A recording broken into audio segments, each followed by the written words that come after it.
Good morning, everyone. It's your boy Kimo Kamisha. So I'm back with another video, another day, another video. So yeah, so let's dive deep into it. Already, I'm looking at I know I said like on my previous videos, I said currently I'm not focusing on like trading sessions, but now that I'm on a huge drawdown, I actually decided that let me go back to trading sessions and making sure that I did less to, eventually like compound like my trades and actually come back from that massive drawdown.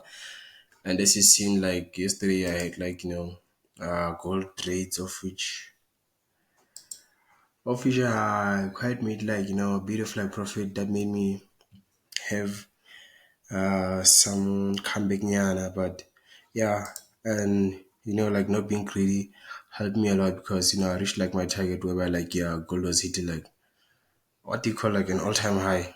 So if only I was aiming for a high RR, I could have like taken an unnecessary loss. So yeah, but I'll go back to it. So let's go to Euro USD and okay. Let me explain GBPUSD what's currently happening. Already I've sent direction for GBPUSD on my private group. So on a 15-minute time frame, this is what I'm focusing on right now. If you look into it, okay, this was like a load that was supposed to, hold a bit, but it was like taking out like I said, like this was like equal lows and whatnot. So liquidity was taken out this at this moment, and then you had like an imbalance. It was not like filled up yet, but this is part of the inducement.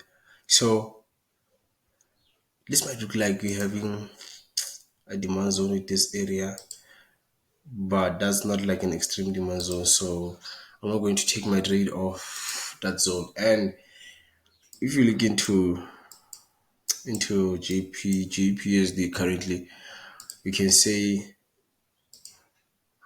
this is already you are supposed to enter at this point because it's the 75% of Fibonacci zone. But I'm not looking to enter off like that zone because, like I'm saying, I even explained in my Discord channel that I'm looking to take off biggest RR trades currently. So I might take like 13.49. That's if like I hold up until to that point. But I might hold, who knows. But after reaching 1 to 3, I'll close like partials and let like the remaining profits run. So yeah guys, uh here we are having like a demand zone that was left unmitigated. It's like this is like an extreme. It is like one of the zones that like I usually take back then when I used to trade like sessions and stuff. So I'm actually looking to take like buys off this demand zone, and price is still playing around. We approach London session right now, so yeah. So I'm looking to take like a trade from this demand zone, then go out to the upside, and then on the Euro USD side, it's more or less the same thing, but I prefer going to the even if I go to the 15 minutes time frame, still the same thing, guys. But I hardly trade Euro USD. GPUSD is actually my free pair, because sometimes you might have this. Price might come and take out this demand zone and then go back after that, rally to the upside. Meaning, we're gonna have like a new demand zone. The reason I don't like entering off this is because we don't have liquidity that was taken out. Uh, sorry, we don't have liquidity that was taken out. Same way as like liquidity was taken out on GPUSD. But nonetheless, like I also have I also have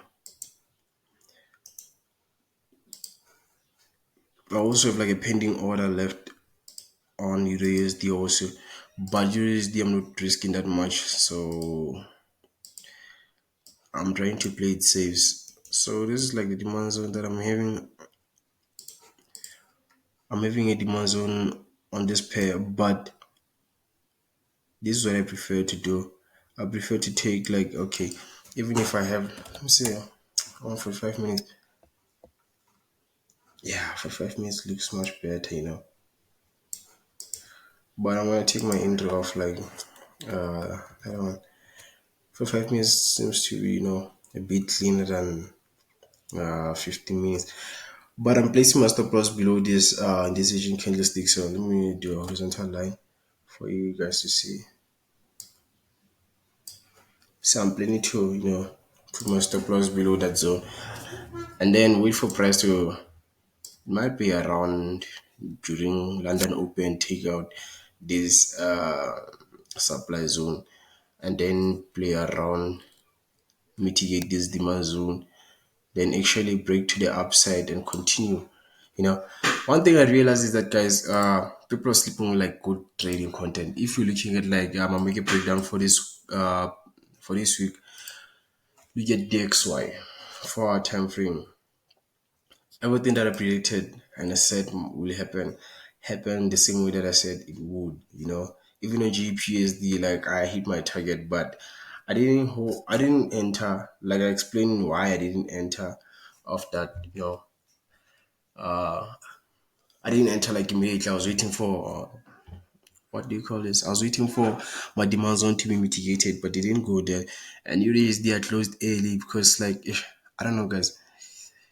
It's been like a bad trading week. Not actually technically I was correct, but psychologically I was not ready to like handle everything that has happened. And like trading with fear of like losing, it's not a good thing. I took losses and I thought like I might even like violate my account, but I just realized that I haven't been like journaling my trades and journaling how I felt before and after taking those trades. So if you're looking, if you check like the video that I dropped, like I'll attach the screenshot of the the video that I dropped on like analyzing DXY. You'll see DXY is supposed to come to this point and still going there. And GPUSD on a higher time frame has surpassed, the point where I said like it will reach, and it's actually a good thing, guys. So on GPUSD, I said like I'm taking my Fibonacci tool from this point up until that point, and that's what actually happened. I was taking from this point up until that point, but also I was already late to enter. I don't know why it doesn't want to go to that week, but so yeah, guys, I think like it's making sense. It was actually a sniper entry, and it took like the demand zone that was not like an extreme demand zone, but it was in the discount area. So we buy high and sell, we buy low and sell high. So back to Euro USD.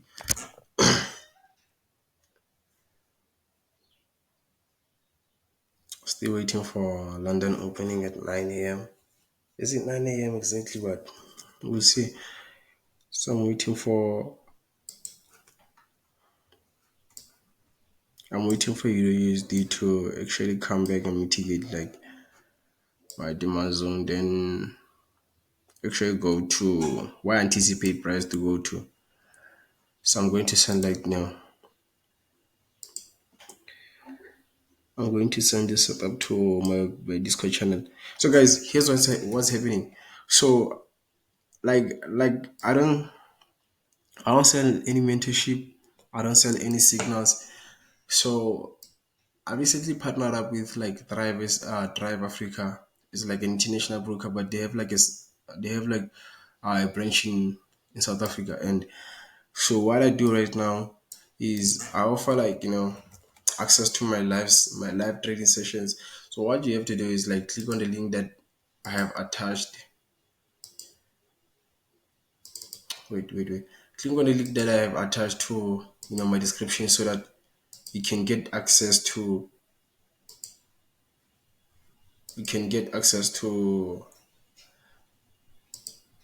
me trading live. I trade live with you and I explain everything that's happening. And I even like explain the risk that might occur.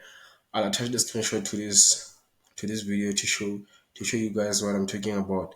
So yeah, let's wait and see how price plays out. And even if we take a loss, guys, like you have to understand that like not every day you're gonna take wins, and so this was actually uh, a break of structure.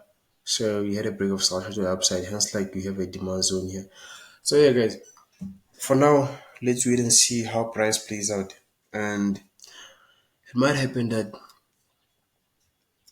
we actually get our entries like after London session, maybe New York session, but eventually we get to that point. And if it does break this zone, if it does break this demand zone, we're actually gonna look for a change of direction and go to a downside. So yeah, don't forget to click that subscribe button, and leave a like, comment here and there. Comment if you actually have something like to say. Like I always say, like let's be respectful of one another, and I'll keep on dropping like this content consistently. That's my aim for the whole year. So for now, let's wait and see what price will give us.